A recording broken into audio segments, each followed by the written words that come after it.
to doing a thermostat on a 22 RE engine. First of all, stuff you need. The thermostat.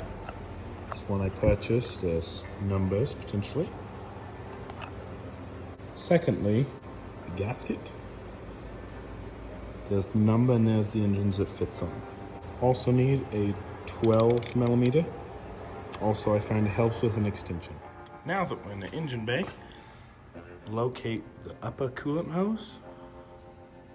Goes under here, and there is your thermostat, right there. Okay, we spread some light on this situation, and there are the two bolts. They are 12 millimeters. Let's get those broken loose. So something you can do is, beforehand, you can either drain the coolant system, but I'm gonna try to do it without. But you can grab this and pull it back. Oops.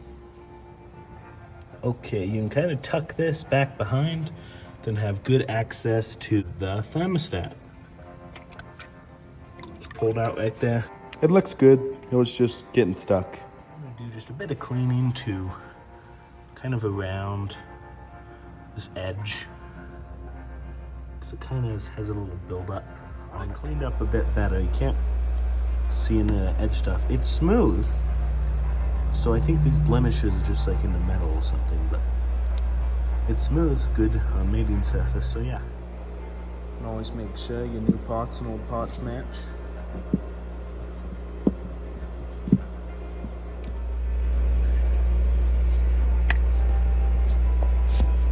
Make sure it's down in there. Now, slide this back in.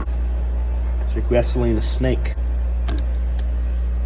Slap it back on, got it back on, got the bolts in, and I would torque these down because I don't know if they're aluminum or what, so yeah. Got everything reassembled, go for a quick spin, and I'll probably have to add just a bit of coolant.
Drive, doesn't leak, everything's looking good, engine's staying cool, so successful repair.